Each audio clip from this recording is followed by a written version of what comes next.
Council. I'm also joined by my colleague Alexandra Joban, who is the Recreation Planner, and Libby Mackenzie, who is from our Communications and Engagement team. I'd also like to acknowledge the Bidjigal and Gadigal people who traditionally occupied the Sydney coast. We acknowledge all elders past and present and extend this respect to all Aboriginal people living, working and visiting Waverly. But before we get into any sort of formal presentations and information, I will just hand back to Libby to go through a few housekeeping things. Thanks. No worries, thanks, Bianca. So I think most of us here are almost old hats at the Zoom now, but I'll just run through how this session's going to run. So we've got about a 20-minute-ish presentation, and there'll be time for questions at the end. We're trying to leave at least 30 minutes for questions. But if you do have things throughout the presentation that you wanted clarified, then you can use the chat function, which if you're on your computer, you can use your cursor and there is a chat button. And then Alexandra will be looking out for them and then be interrupting Bianca when we need to clarify those points. And then at the end, when we're up to the question time, if you can use the raise hand function. So if you click on participants, there should be a button down the bottom there that says raise hand, and then I'll be able to see the order and then make sure that the questions are heard. We are recording the session because we're going to put it on our Have Your Say project page afterwards, and we will be making notes. So we'll also make sure we've captured all the questions and answers. And I think that, yes. Oh, and if you have any tech issues throughout, just email the communications@Waverly email address, and I'll keep an eye on that and hopefully help if that's happening. I'll pass back to Bianca. Okay, so I've just got as Libby said, a quick presentation. So the purpose of that is to summarise the key points from the Open Space Rec strategy. What we're looking to do is get informed feedback on the draft before we finalise the document and start implementing it. So you might have heard a little bit about the draft Open Space Rec strategy before, as it's been a work in progress, and we've previously taken feedback from our park users on their thoughts and ideas. If you haven't heard about it though, that's completely okay. The purpose of the presentation is to go over the key points. So essentially, what is the strategy? And what that does is it looks at all of our parks and reserves in Waverly LGA and all other types of facilities in them, like sports fields, dog parks and picnic areas, how they're used currently and what gaps we have in the provision of those spaces. And then the plan is to bridge those gaps. So this evening we'll provide a briefing session on the project, some key trends in recreation planning. So that's how people use our parks in Waverly and more broadly across the state. The feedback we received during the previous consultation, which was done earlier in 2019. The future vision statement for our parks and a snapshot of the key short-term strategies and directions and next steps in finalising the strategy. So a bit about the project program.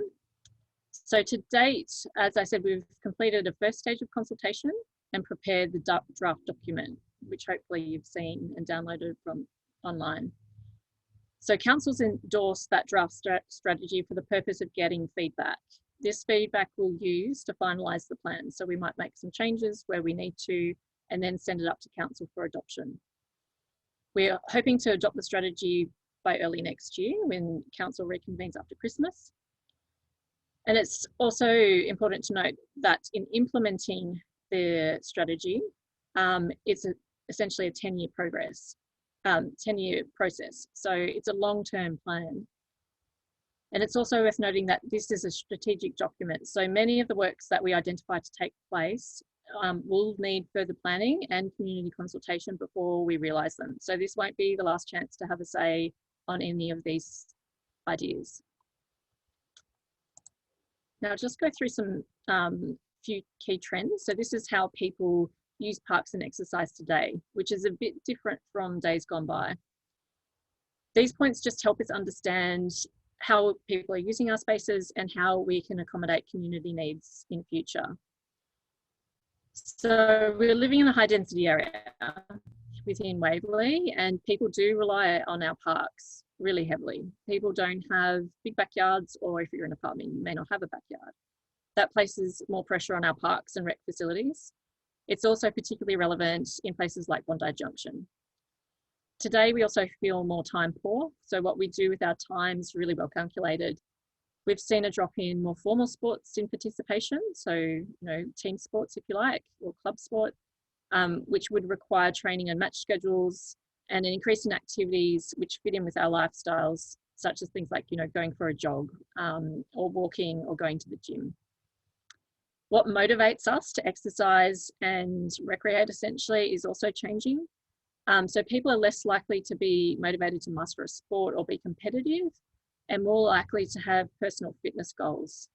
And another really key motivator is socialization. So people really just go to our parks to chill out, mental well-being, or catch up with family and friends. So what we've heard from Waverly residents, these trends are particularly relevant to us. So overall, the population of Waverly is reasonably stable, i.e. it's not climbing that rapidly. We're not expecting the population to increase as highly as many other Sydney councils, or even some of our neighbouring councils. Waverly has seen an increase of families and older people in the area. So that's, I think, essentially people who might have otherwise moved out, and that transient nature of Bondi has shifted. So we do need to be really mindful to take into account the needs of families and older people as well. The top most popular activities for people in Waverly do match up with those trends that we see across New South Wales. So with the exception of surfing, which isn't surprising. So across New South Wales, Waverly, walking, swimming and the gym are the most popular activities that people do. Having a bit of a look at what Sorry, Bianca, there's a question from Peter that just came up. Will the cultural profile of Waverly change over time? Is that some information that you've looked at as part of the demographic analysis? Well, we probably know a little bit more about what it has been to date, I suppose. I couldn't talk with great authority on the projection of cultural population. I would hazard a guess that some of that work has been done, but I personally can't recall at this point. But we could put you through to someone who knows about that topic in more detail, or we could get back to you on that one. Peter, Waverly does have a .id account where you can see the demographic profile of council currently, and there's also Forecast ID that has, it's a consultant that's paid to do this kind of analysis, so you can have a look online. Otherwise, I can just drop the link in the chat box as well. Thanks. Okay, so moving through to our open space and rec facilities that we currently have in Waverly. We've got 79 parks and reserves, 7 sports fields, 7 indoor-outdoor multi-purpose courts, 2 outdoor pools, our ocean pools, 6 outdoor fitness stations, 8 dog off-leash parks, and 40 play spaces.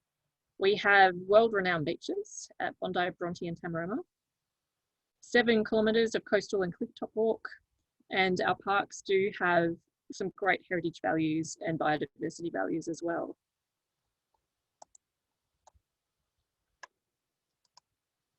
And it is worth noting that we've got millions of people visiting our parks every year, parks and beaches. So we do know and understand we have a good network of parks and a range of sports facilities, i.e. not just one type, but a range is split across the board. However, we do have a shortfall of both the parks and recreation opportunities compared with even our neighbouring councils who might have a comparable density area. We also understand that some of our fields are not booked to capacity, which is slightly contradicting the last point in the fact that we don't have a great deal of them. So we understand from previous consultation that these spaces don't have some facilities like support facilities like lighting or toilets, change rooms, to allow them to be used for a longer time in the day or more broadly for children, for example, who might need toilet facilities. But it is also worth noting that everyone in Waverly can walk pretty easily to a park, whether that's big or small. So we'll go back to those, sorry, any question? We have a question from Dov saying that he doesn't see a shortfall in the previous graph. Is this something that you want to talk to now, or is this a question that we want to go into detail a little bit more later? Yeah, we can touch on it now. So this graph is showing, also taking out places like golf courses and national parks. Because we don't have any, we do have of course the golf park at Williams Park. So when you do take into account those types of open spaces, there is a greater divide. For the purpose of the report, we have taken out those spaces because we're then talking parks, we're then talking like for like, if you like. So, so essentially what we're looking at in this graph, and I think you can see my pointer. So Waverly has this sort of provision of open space currently.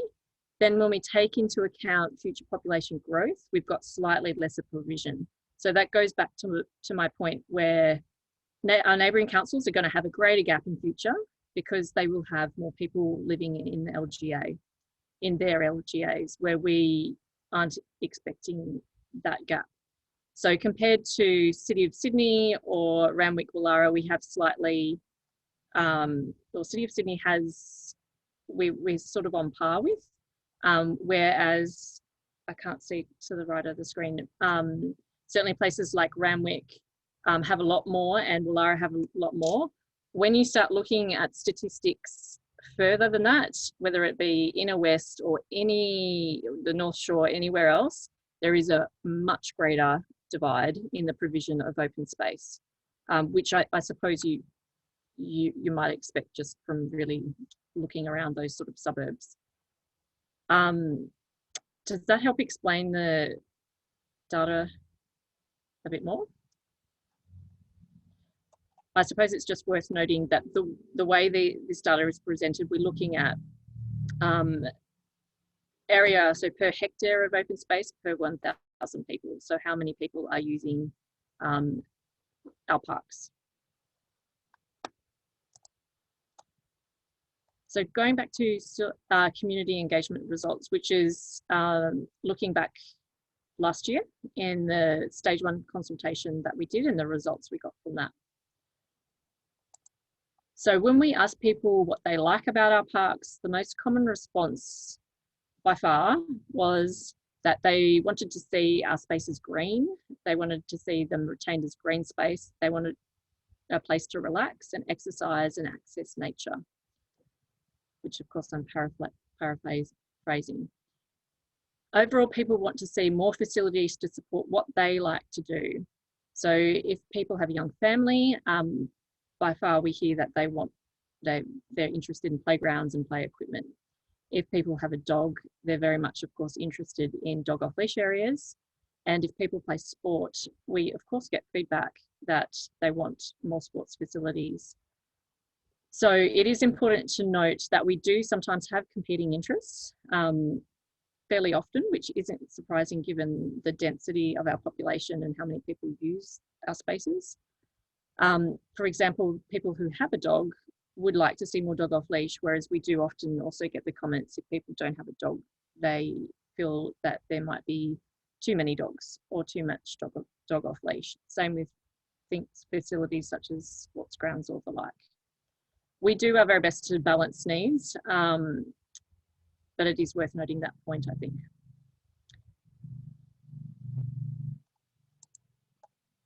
So the top 5 values that people expressed through that survey was that they value parks being well maintained, the natural environment, the quality of that natural environment, that it provides areas for dog or places to play, and that it's accessible, whether that be by car or walking down the road, or easy to get around. The community was generally satisfied with what we had, but we did get more comments around increasing the capacity of our sports fields, providing additional casual play facilities such as basketball, netball, hoops or tennis courts. And they're sort of comments that I have noticed that we do get, at council, get regularly. People asked if we could investigate access to an indoor swimming facility and more trees, green space, dog parks and parking. So building from an understanding of what the community like and what to keep, the open space rec strategy supports, is looking to support things like management and maintenance of our open and rec space, so that the community has access to high quality spaces. We're also looking to encourage wherever we can physical activity and support mental wellbeing for our community and future generations. So the vision for our open space and recreation strategy is based on the results of the consultation, but also with a great understanding of what the benefits are of open space, and that might be talk to things like wellbeing. So the draft vision is that Waverley's parks and reserves are available to everyone. They support healthy and active lifestyles. Our parks provide a green sanctuary, protecting and supporting biodiversity, and an opportunity to implement ongoing Aboriginal and traditional custodianship of land, which forms our local government area. Park design responds to the community's recreation and social aspirations while telling the story of a place of today's generation and those before ours. Spaces are welcoming, safe and well cared for. A sustainable approach to management allows future generations to enjoy these spaces. So the vision statement is important because it needs to set the tone for the whole strategic document. So we do want to get feedback at this point, particularly, and if this captures everyone's views. So the open space strategy proposes the following key areas to focus on for the next 10 years. And that's talking back to the consultation findings and our analysis. So we do want to provide more opportunities for what we call pick up and play sports. So not necessarily a formal team sport, but a kind of activity that people could meet a couple of friends in the park and play without having to organise it, with council at least. Provide, and those facilities might be things like a basketball hoop or a half-court basketball, a tennis rebound wall, tennis court, or other less formal active recreation type things. We also really want to provide open space network and hierarchy to guide management and maintenance activities. And what I mean by network hierarchy is, understanding, we've got some larger spaces that attract millions of people. How do we manage them up against our smaller pocket parks? So in nutting out those maintenance sort of requirements, we have also included a maintenance schedule, which you're able to see at the back of the open space and rec strategy and in the appendix. We are looking to increase the capacity of current sports fields. That isn't providing new ones, but it might be looking at the condition of the surface, it might be looking at lighting, it might be looking at seating or a bubbler. We also want to look at completing heritage studies and heritage interpretation for our parks. We have a lot of heritage information on some places. For example, Bondi, we very much understand the history and heritage significance of those spaces, but maybe not so much in some other parks. So it's just really bridging that gap. And just talking to this kind of diagram a little bit more in the open space rec strategy, and understanding that people do want, this sort of idea of a green sanctuary, a place you can go and relax. We've attempted to map out some key areas which might have heritage value, or they might be the type of spaces that really do lend themselves to sort of quiet contemplation, if you like. So the idea of mapping those and identifying them is to make sure that if we do come and do some work in that park, it's immediately obvious, and we understand that those parks have those kind of values and that we want to provide those across the LGA.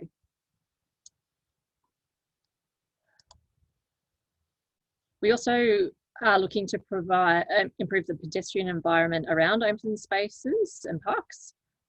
So this sort of strategy diagram looks at, our key parks and just essentially drawing a little catchment area around them, and then potentially in future doing a bit of an audit. And it might be simple things like, is there a footpath that connects to that park on those sorts of streets? Is there a pedestrian ramp so people can cross safely? Is there enough trees, or is there opportunity for more street trees so that people can comfortably walk? Was there a question? Sorry, Alex. Sorry for interrupting, Bianca. We just, again, if you like, we can put this as a question for the end, but Alma is asking what the maintenance schedule will be for pocket parks. Okay, so there, I might just quickly,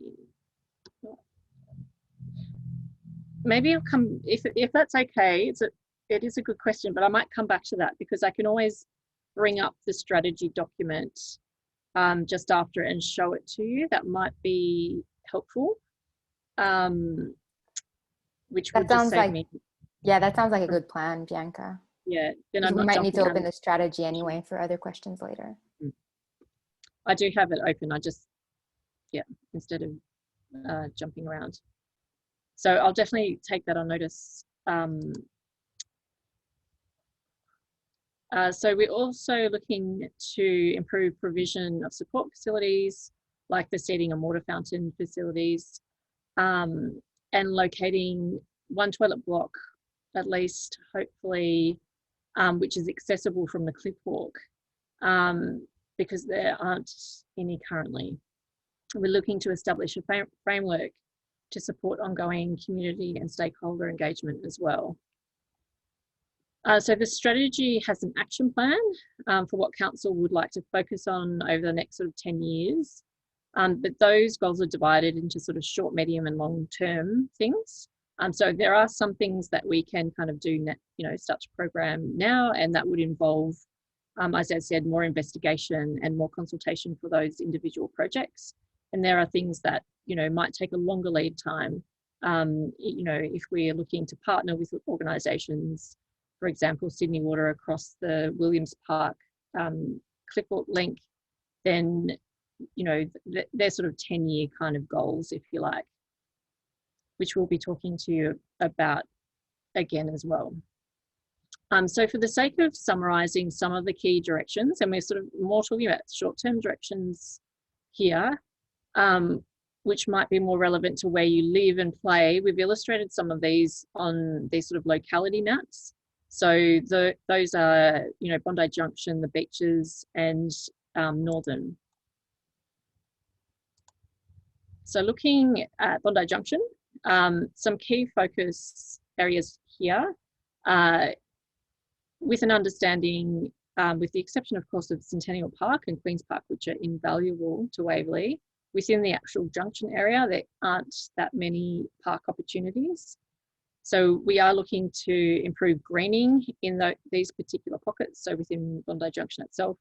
And you would have potentially noted that, tree planting is happening on Spring and Oxford Street, so it's that kind of thing. This pocket around Waverly suburb has also been identified because there's quite a number of schools there, so it's a high sort of pedestrian environment, so that might be an area that we focus on in the near future as well, whether that's providing shade or those pedestrian connections, what have you. We're also looking to increase that kind of pick up, what we're calling the pick up and play opportunities. So any sort of more informal recreation opportunities around Bondi Junction. We do have limited space here, so we are looking at any opportunity we can get, and that may be on council land or even partnering with other organisations. So spaces under Sydney Edenfeld Drive, for example, or 15 Adelaide Street, which is actually owned by the Catholic Church and would require negotiation. Might be an opportunity to provide some type of recreation facilities within that space, which is very accessible. And the space next to Waverly School, for example, although albeit short term, might be able to provide something to the community, for example, on weekends.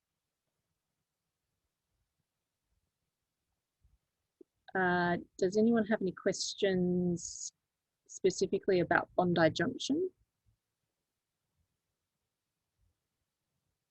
No. Okay. So within our beaches area, again, we're looking to focus. Sorry, Bianca. Peter's asking, what are the deliverables? Peter, are you referring specifically to the junction deliverables?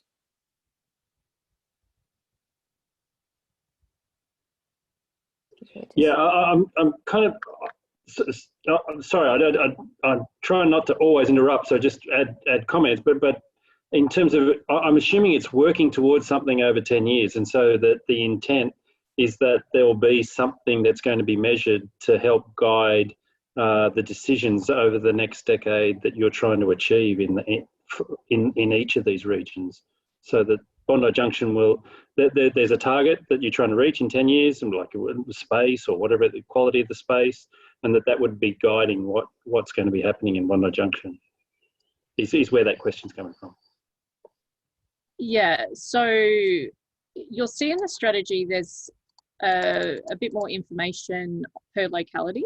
So those locality plans are explained a little bit further. I suppose the key goal here, looking most broadly, is the vision statement. So that's what we're trying to achieve over the course of the strategy. And then otherwise, all of the key things to do, our to-do list, is captured within the action plan.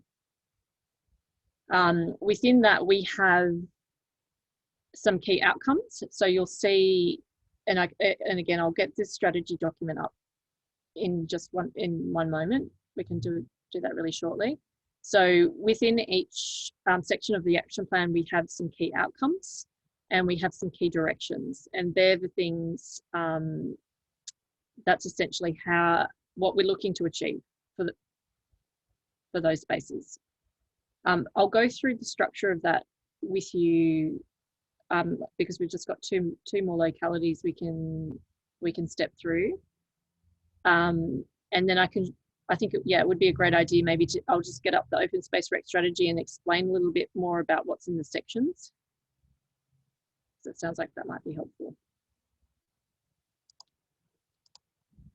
So in regard to what we're looking to do, this is in the short term for the beaches area, is again providing a sort of green focus area in Bondi Beach, understanding that it's a popular area. A lot of people walk around that zone and it's currently not as green potentially. We're also looking at a bit of a biodiversity focus area on our beaches and coastline, and heritage interpretation, because we have some very interesting stories to tell in our key beach sites. We do know a lot about Bondi, but Tamarama has some amazing stories, and so does Bronte. So making those available can only add another level of interest, at least to those spaces.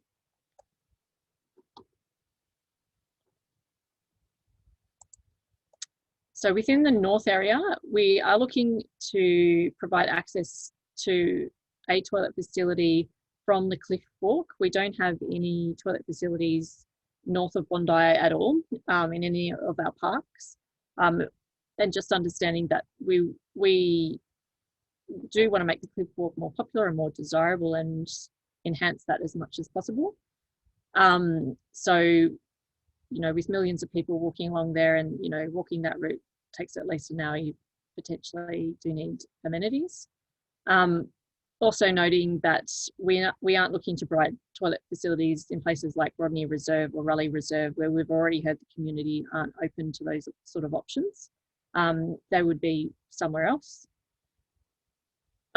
We are also wanting to look at potentially amenities in Barraclough Park. That would be probably more longer term, when we do some more work on the sports field, and the playground's due to be upgraded very shortly.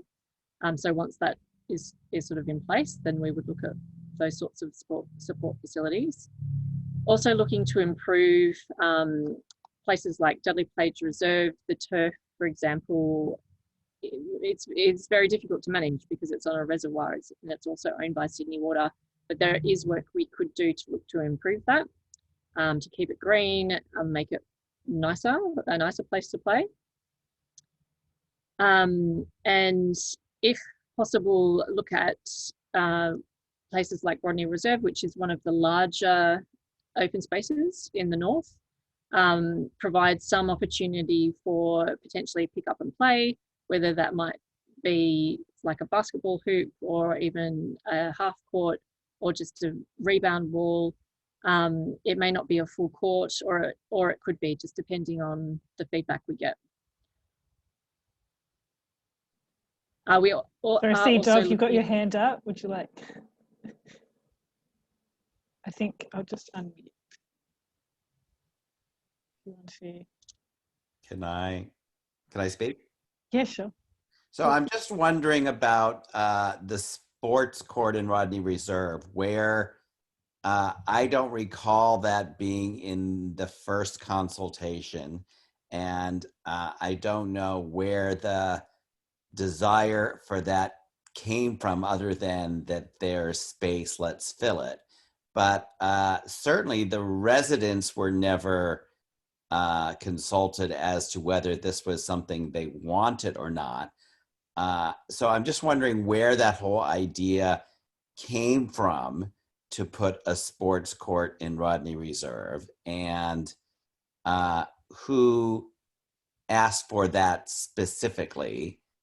And, you know, I know the residents are very much against it, as they have been against other hard structures in the reserves. So I just wondered how it got there and what residents can do to, other than the have your say, to express their displeasure with the idea. Okay, so I'll start with the first part of the question of why is it there? We have had fairly consistent feedback, and this is across the board, both through the consultation we did for this strategy last year, when we were asking what kind of facilities would you like, you know. A common answer is sorry, I keep on saying pick up and play, but, you know, the type of facilities that, you know, recreation facilities, you can meet some friends and just, whether it's basketball, shoot hoops. There are a lot of specific references to basketball, but also specific references to things like tennis. So I guess we're saying, you know, that could look different. It could be a full court, or it could be a half, or a key, or a tennis rebound wall. But we have heard fairly clearly that people in general are looking for those kinds of facilities. I'm not talking about people in Rodney Reserve specifically, but across the board, we've had those requests. We frequently get those kind of requests at council. It's one of the more common themes, if you like. So the purpose of this is for consultation, is that, you know, we've heard this, we've had this feedback so far. I suppose Rodney Reserve has been identified because it's one of the largest spaces simply, and we are constrained within, you know, say from North Bondi up. We're a little bit constrained in our parks because our bigger places like Dudley Plage Reserve actually aren't council owned, they're owned by Sydney Water. You know, Diamond Bay is spectacular, topography of Diamond Bay and other places like Eastern Reserve, and the sort of size of Raleigh Reserve are small, you know. They're quite limited. So Rodney Reserve is just, in terms of practicality, it's a flat open space, or, you know, in part, of course. So, you know, it's possible to put there. It doesn't mean that we're going to do it. The purpose of us consulting is that we, you know, we take this feedback, and if people don't want it there, then we take it out. Sure. I guess I understand that people in the LGA would request courts in general. I guess I object to the idea of putting it in a place that residents have already clearly said they don't want hard surfaces and new building. And I also kind of object to the idea that it wasn't suggested for Hugh Bamford, where there's already lighting, there's already lots of space, there's already toilets, there's already everything that you could ask for if you wanted to add additional surfaces and opportunities. And yet that wasn't considered as a possible place to put a court. You know, we in Dover Heights have said for a long time that there seems to be a better opportunity to add to that facility, which already has bathrooms and already has lights and has space, and you can't say that there's no space there. There's plenty of space. It seems like a more logical place to add additional surfaces and courts or things like that than in Rodney, where residents have very clearly stated that they want to maintain the natural environment there and not make it into a something that it's not. And I mean, it seems like there was a key objective of everyone appreciated the environment as nature, and yet when you pave over nature, then it's no longer nature. So I mean, there's a conflicting interest there, and I realize that you've already addressed that there are conflicting interests. It just seems to me that when there are conflicting interests, that you want to attempt to put any new structures in places that A, residents prefer, and B, that has the least negative impacts. And I would say Hugh Bamford meets that better. Cool. If I can add on to that, Bianca, this is Michael Gottlieb. So I think Dorv's put that well. I think I'm going to be a little bit firmer, which is, were you involved in the consultation with Rodney Reserve the last time?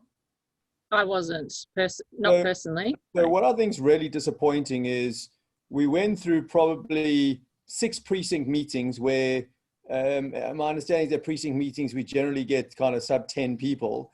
At these precinct meetings, we got 100 to 200 people. And there was 100% unanimous decision that we did not want any structures on Rodney. And we got confirmation both from Liberal and Labour that they would ultimately support that, because it was so 100%. I don't mean 95%, I mean 100% that the local residents did not want it. Now, what we constantly hear from council is that you need more, and you do these surveys. I've just done the Have Your Say survey, or whatever you call it. And your questions are just misleading, right? So the questions are, you know, a whole range of things wrapped up into one question. It's like going to a child and going, would you like something in the lolly shop? But you don't actually give context behind it. Now, the residents around Rodney Reserve have specifically, repeatedly said we do not want any construction in Rodney Reserve. We also said we didn't want the bush type of regeneration that you did, and we were told that it wouldn't be high, and now there's been a mistake and it is. So there is a fair amount of distrust between the engagement that council has with us and then ultimately what they do. And this process has reaffirmed that, because we could not have been clearer in what we do not want. Yet the very, very first opportunity to produce something again, after absolute commitment from council that they would speak to us first, has come out with a structure in Rodney Reserve. Now, What you may or may not be aware of is when we had this discussion with council previously on this, there was discussion for lights. And one of the best things that happened was Waverly area was being renovated and they needed to put the lights here. So without any consultation, they put temporary lights up here, and they then saw the problem. And the problem is that this is an amphitheater. It is extremely loud, it echoes, and it is a nightmare. And when council did this, they got just the entire area calling in and complaining. And we then got very firm commitments back saying they would never do this again. Now, our concern is you weren't involved in that. And our concern is, even if we get you to understand this, the next time someone else will be there. And I'm pretty concerned that these kind of things happen without council having any consideration for consultation before they do this. From my perspective, this is just a waste of money. We also, you know, we're concerned about, you know, what was going to happen in the reserve when they changed the drainage. And what we're concerned about has happened, yet council say it was just because of a rainstorm, right? Like, we do not want this. I cannot be more categoric than this. Do not touch Rodney Reserve with permanent structures. Okay, I hear you. You don't want permanent structures in Rodney Reserve. Look, there's been a lot of points raised, and we could potentially talk a little bit more about the plans for Hugh Bamford and Williams Park, and we do have a recent plan of management, so you can see a bit of detail in that document as well, which is proposing something like basketball but at Williams Park in the longer term. And look, we're trying to balance up people's views. We understand local people to Rodney Reserve don't want anything particularly. I'd quite like to hear what you do want. So you talk about no structure and a natural space, but potentially no planting. And we can probably flesh that out a bit more. These suggestions are that they're suggestions. It doesn't mean that we're going to do them. The purpose of the consultation is to hear those views, and we can take that on board. It's a working draft. That's the point of our conversations today. I'll leave Bob to answer what we do want, because he's got a much better idea. But there's just one thing I want to say, which is, all we're asking is, before you spend the time and money to put together what you've put together, just come to the precinct. It would have cost $10 for you to come up to the precinct and for us to give you our views before the amount of time, effort, and heartache for us now could have been prevented. Like, we do not want this kind of stuff, and I don't know why that message is not clear. And we have had in writing support from both sides of politics saying that they understand this and they will support it. Okay. Well, we certainly did talk to the precinct last time.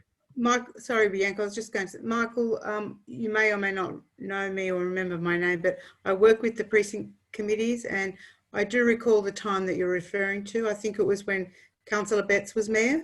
Is that right? That is correct. And it had to do with the proposal to upgrade Rodney back then, and the amenities and the lights. And that was about 4 or 5 years ago, correct? Probably less than that, but it was just about before 4 years. Yeah, about 4 years ago. And Bianca is correct. She wasn't there at the time. And I think we all hear what you're saying, and we're taking it on board. And this is the opportunity for the precincts to say what they want or don't want. So as Bianca said, it's only a proposal, and it's a perfect opportunity for you and Dov and all the precincts to put on the table, you know, what you don't want and what you do want. And I know I can see Dov's put his hand up to speak to what they do want. So I think it's by all means, put your views up now in writing. This is the opportunity, as Bianca has said. It's only a proposal. So I think Dov will open for you to say what you do want, but then we'll also move on because I've got a couple of other people raising their hands for questions. So I want everyone to be given the chance to chat. So I'll open you up now and then we can move on to the next one. Thanks, guys. I'll try to be brief, but I think Bianca understands what we don't want, but I also want her to know what we do want. You spoke before about heritage value and trying to increase heritage value of important heritage things in various areas of council. So I assume heritage value would include the important history of radio astronomy in Rodney Reserve. I assume heritage value is not simply Aboriginal value, but all heritage. That's right. The radio telescope history in Rodney Reserve is probably the most important scientific either event or history or anything in the entire LGA. And we have been asking for years to increase that heritage item with a viewing platform and with a better interpretation of that. So there is a plaque there now, so it's not that there's nothing, but a viewing platform is something that we have supported for years and have been trying for years to make happen. So that's something we do want. It is something that does require time, effort, and money and planning. And it's something that's exactly in that reserve, and that is something that the millions of people that are walking by would A, appreciate, and B, learn about some very important history of a scientific discovery that happened in that location. So just in terms of the open space recreation, I didn't see anything in the entire document that mentioned that or that asked to potentially upgrade that as a heritage item. Thanks, Dov. Okay, thank you. Can take that on. And Bianca, so have you got a few more slides or do you want to just keep going with questions? How would you like to work it? Well, I think that's essentially the key points anyway. Okay, great. It's only just to remind everybody that the consultation runs till the 2nd of November and that you can provide feedback online or email us or call us. So if you do know someone who doesn't have internet access, by all means, they can give us a call, and that we will report back on those, on what we hear before we adopt the strategy or update and adopt it. Awesome. So yeah, we've got the remaining time certainly for other questions. Great. Thanks, Bianca. So what I'll do, we've got a couple of questions that came in through the chat, which we'll keep an eye on, that I'll make sure we answer. And then for anyone who wants to ask a question now, if you can use the raise hands tool, which is like if you click participants, there should be a button there that says raise hand. So it just means I can actually see. It's a bit hard on these screens. I'm trying to go through it. But the first one we've got is from LT. If you'd like to ask your question. Hi, yes, I'm here. Sorry, I'm not having my video because I've just had an operation on my face, so no video. Sorry, my name's Leora, and I actually live on the corner of Dover Road and Rodney Street. And I just want to reiterate about what Michael said. We're very confused as the residents why you haven't actually checked what's gone on previously about Rodney Reserve and now coming up with another plan when we've already gone through this. 3-4 years ago, it's not that long ago. We're not talking 10 years ago. It was very, very recently.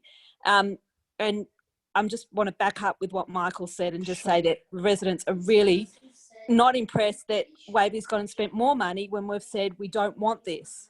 Sure. Okay. Well, thank you for that. We definitely, I guess, want to reiterate that we're hearing you. And in terms of money, like this is consultation, so we are wanting to make sure, like I know as you said that you have told us before, and I know it can be frustrating that you're having to say it again, totally hear you, but it was, yeah, so we'll definitely note that down, and it was good also for Dov to share what you do want, so you can definitely note that down. Alma, I'll throw to you have your hand up next, and you've got a couple of questions also that came through chat, so I'm not sure if you wanted to use that, which if that was the question you're going to ask or not, but I'll unmute you so you can go. It says I'm unmuted. Yes. We can hear you. Yeah, we can hear Oh, you. that's right. I look what Dov's saying at Rodney Reserve. I don't know much about Rodney Reserve, but I look at it, no matter what we've got, and people, Bianca's saying about people wanting a little netball hoop. Yeah, I agree. That's wonderful. Put one in your backyard. But I look at it and I think there is so much hard surfaces coming in Waverly, and we look at it and we say, oh, that's only a little bit. But when you look at it overall, it's a hell of a lot of hard surface. Why aren't people content to sort of just walk the cliff? Toilet blocks, all right. Then we want more people to come here and use it. Not good for the environment. Also, just on finishing to give other people a chance, I would like to know the maintenance schedule time frame on pocket parks, and I would like to have a hard copy of this presentation if I could send to me. Thank you. I'll pick it up at the call centre or anywhere you want me to go. Thank you.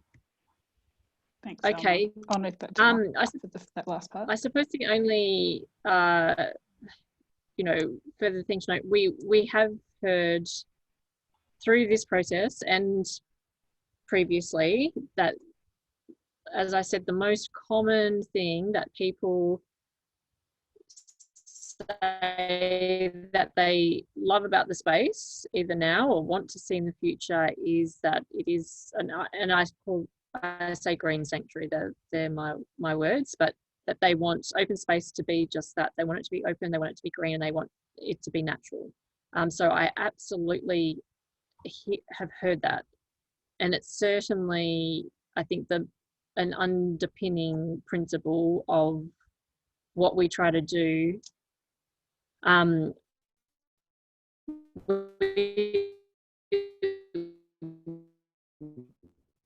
It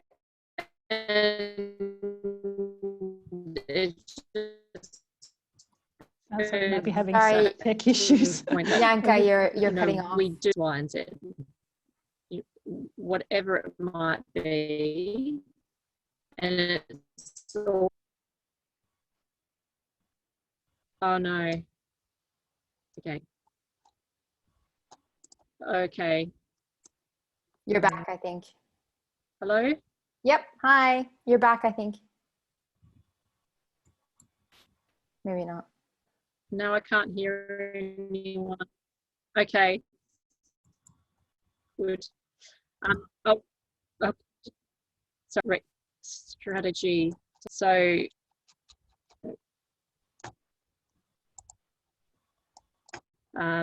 this is probably just going to take a minute to load. I don't understand quite. It's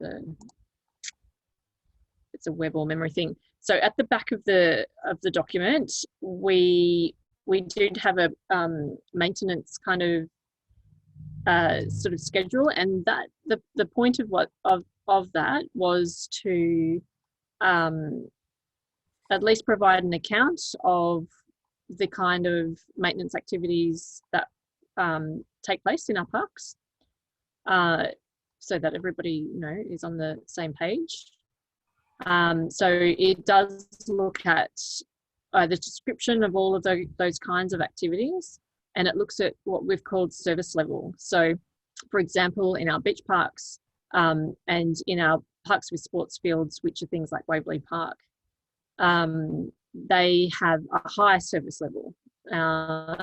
They have, those spaces do currently have a permanent maintenance team located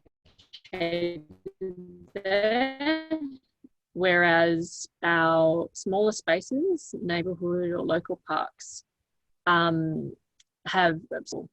So on the basic end of the scale, if you like, a small pocket park would be visited every 6 weeks in summer by our park team.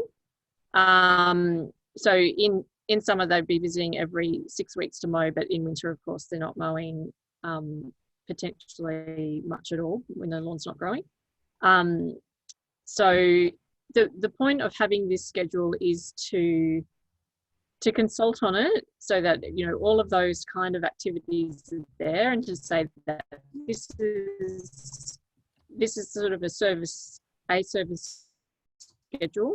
It's a proposed service schedule going to meet expectations from the community and of course from council as well. So I'm sorry that that's just not showing. I'm expecting it to pop up, and I'm not quite quite sure why. Bianca, do you want to reopen it? Just sort of describe. What we could do, I'm conscious it's 7:30 now, obviously we can hang about to answer all your questions. What we could do is, if we're printing off the presentation anyway, I can print that section as well and have that for you. Does that work? Alma? Yeah. No, darling, I want a hard copy. Yeah. So I can print it. If we're printing the presentation, I can also print that section of it as well. Where will you have it for it? Call centre? Can I come up and get it? Yeah, sure. I'll work out whether I can do it tomorrow or Monday, but I can. Don't hurry. I want it next week. Because you know what?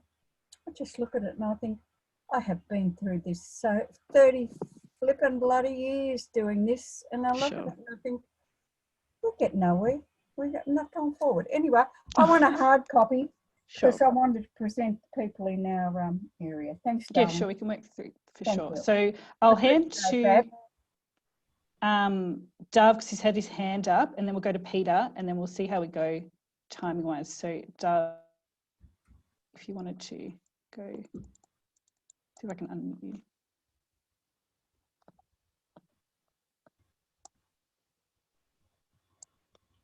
This is the schedule, by the way. So service levels, a description of them, frequency, and the types of tasks you'd expect to take place in a park.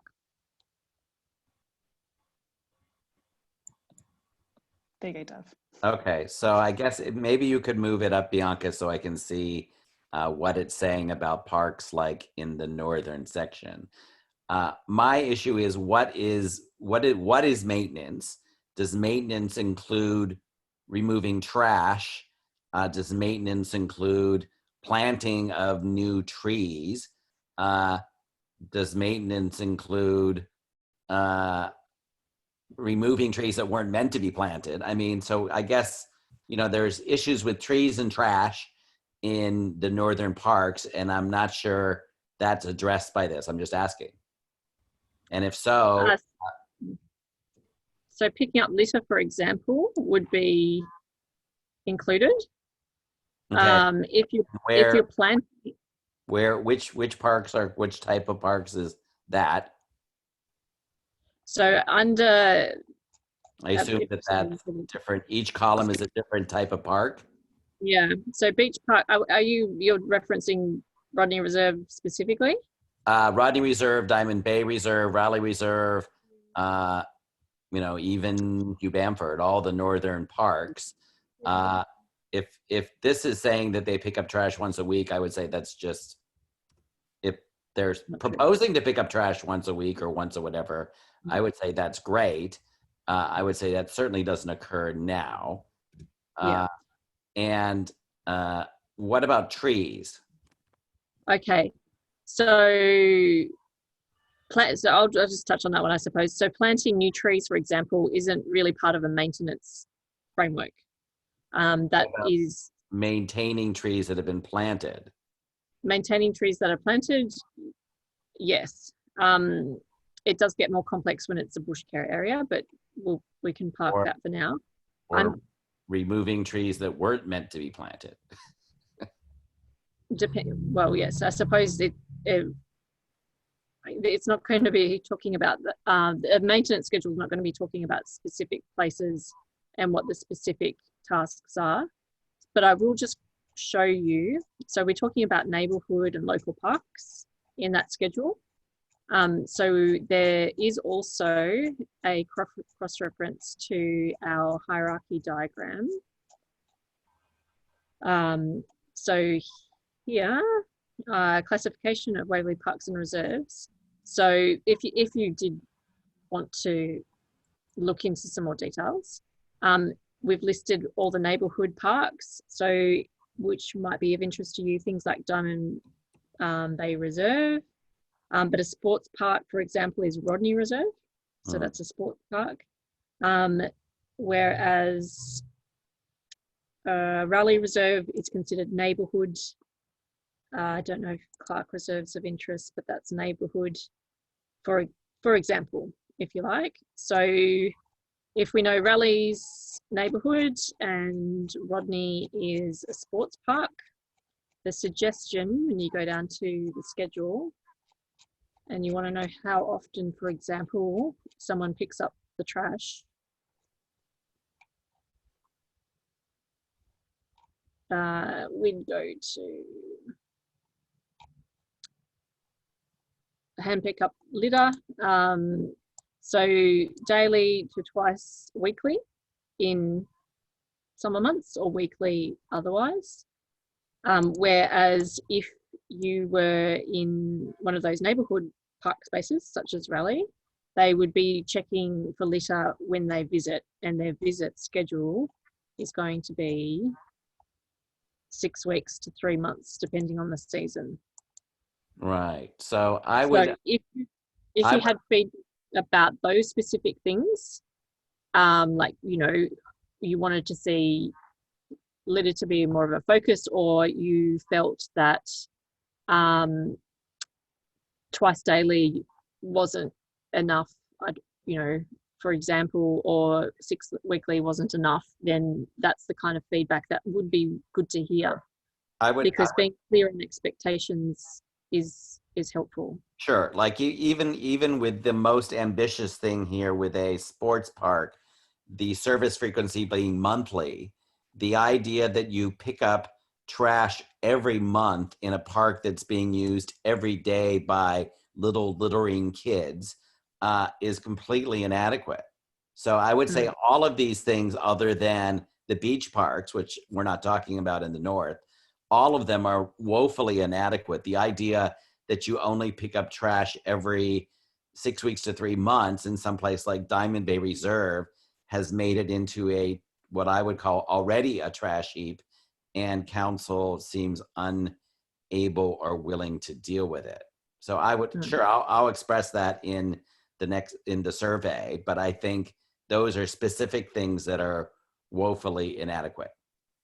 And that's why we've put in the schedule. So we're trying to clearly articulate what the expectation is and understand if that meets the community's needs, basically. Well, I would argue that it doesn't, but I guess the only way to express that is to use, I think Waverly in general thinks trash is okay, and are only concerned with dumped items, which are large, anything that's large, meaning if it's large, physical, and has to be moved by the dumped cleansing crew, that's different. If it's massive amounts of trash, litters, bottle, glass, blah, blah, blah, council's attitude seems to be, well, tough. Great. Thanks, Steph. And also, just to confirm, we're also taking your comments here as well. So they'll be added as like a consultation report. Sure. So if you don't get to the Have Your Say survey, we'll still have. Oh, don't worry. I'll have your say. Great, that's good. So we've got one last question from Peter, who has asked whether this strategy addresses climate change. Is that? A really good question. So we do look at things like climate change. We certainly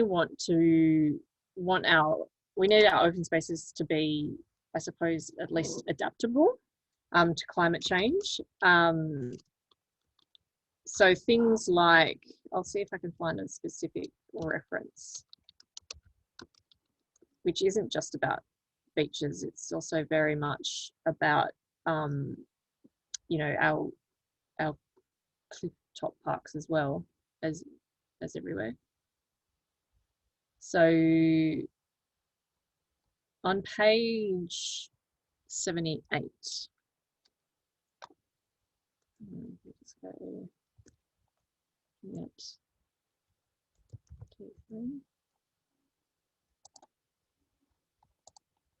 So one of the directions is to address climate change.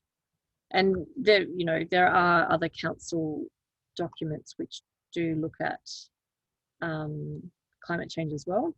So, but we're focusing on things like street tree planting along key pedestrian cycling routes that we spoke about, that align with ecological corridors connecting parks and reserves. So a lot of those, these green lines you see, they're lined up with those corridors. That's the purpose of that. Provide additional shade tree in parks around water fountains and rest spots, such as near seating, to minimise exposure to heat, but largely about adaptation as well. So, I mean, council also does have an environmental action plan, which talks about very specifically, you know, environmental targets and those sorts of things. So that might be also worth referencing. Great. Thanks, Bianca. Well, thank you all for joining us tonight. Really appreciate hearing from you all. Like Bianca said, I don't know, Bianca, if you wanted to get up that last slide that we had. Can I just ask a question? Oh, sure. I was just wondering, when you talk about maintenance, and there seems to be a lot of emphasis on watering, and yes, that's important, but does it include mulching as well? So in other words, do you think in terms of mulching trees and shrubs? I mean, I notice councils, certainly in the city, are doing a very active mulching program, and obviously mulching does save water, but it also helps you know, plants to survive, saves on the use of water. Thanks, Virginia. Yeah, absolutely. I know our park staff do certainly mulch. I'm afraid I'm not in the parks operations sort of department to know really closely exactly how often. I suspect it's seasonally. But yes, mulch is certainly used you know, regularly. So it is identified in the schedule to mulch, essentially, you know, garden beds. So in a beach park, for example, what this is saying is that we'd expect mulch to be topped up monthly, or a sports park, it might be topped up every 3 months, or otherwise in a neighbourhood or local park, which may or may not have a formal garden bed, the mulch would be just topped up as necessary. So it's certainly something that is done. It doesn't seem to be really done for street trees, or for even really park trees, you know, outside garden beds. And I just recently say at Wingecarribee Council, I noticed there's a massive amount of mulching that's being done on, you know, a whole lot of the, you know, just the vegetation in the streets. And you know, A, it can save water, B, it can you know, help the trees survive. And yeah, I'm just surprised that there's not a little more emphasis on it anyway. I don't think currently park staff do, as in mulching trees in parks, unless they're, you know, like a larger fig, for example, which has quite a big sort of drip line. Then we do typically mulch under those, but not necessarily, I suppose, all trees. But that's certainly good feedback to have as well, if that's a priority or a focus at least. Yeah, yes, I think so, definitely, yeah. Okay. I mean, I just noticed, you know, as I was saying, that, you know, if you go through the domain, those huge old Moreton Bay fig, you know, the mulching that they do there, it's a massive, you know, and it does help their survival. I know. Anyway. Yeah. Thank you. Okay, thank you. Yeah, appreciate it. So we'll finish there. Unless anyone has many more questions, but I am conscious of the time. We are here if you wanted to email us at Open Space if there's any questions that you think of later on. So I've got two screens. I wasn't looking at the right screen just then. And then, so we've got the consultation open until the 2nd of November, and which is on Have Your Say Waverly. And then we've got the other options there too. So the Open Space at Waverly. Sorry, just before you end off, can I just make one last point, which is what my concern is that the council continues to come back saying they have a diversity of opinion and what people want. And what I'd like just some appreciation on is when someone walks into council and says, would you like a salary increase? Very few people are going to say no. And they need to get the context behind it. So when you put out a survey which says, do you want more? People say yes. But when they understand where it's going to be and how it's going to be and the impact that it's going to have, they don't want it. And the other thing is that Waverley Council continuously tell us that they need fields and they need this. And what we said was, we live here and we know the people who use this field are locals when they're walking, when they're casual, when they're enjoying the area. But as soon as there's organized sport, it's people from outside the area. And council assured us it was not the case. Since you fixed up the fields, the only thing that we've had here is soccer teams from outside the area, and we've had what's it called, archery. Now, I just want to say again, council got it wrong again. And I just would like you to remember to come speak to the precinct before we engage in this level of cost. And I understand that there's been Mary and, sorry, I'm not 100% sure your name because it just says Waverley Council. Libby. That have said to us, this is our opportunity to consult.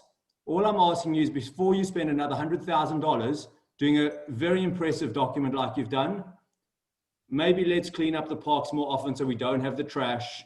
Maybe, whatever else that we can do to help the area, but we do not want structures. So let's not spend any more money producing very impressive documentation, which is suggesting structures. That's all I'm asking. Is it is unanimous. There were 10 times the number of people that you ever get at a precinct meeting, and there wasn't one that said, yes, we want it. So please, we just want to stay away from people want it because they don't. Okay. And if you're going to have generic questions which wrap up a whole bunch of stuff into one question, which is what some of your questions do in the current one, you're going to get false outcomes. So I know I've been long-winded, but please, my final message is we do not want anything that looks like concrete in Rodney Reserve.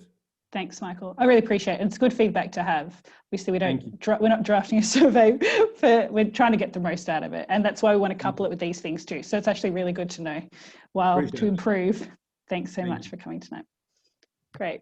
Thank you. Thank you, everyone, for your time. We appreciate it. Thanks. Have a good night. Thank you, everyone. Bye. Bye.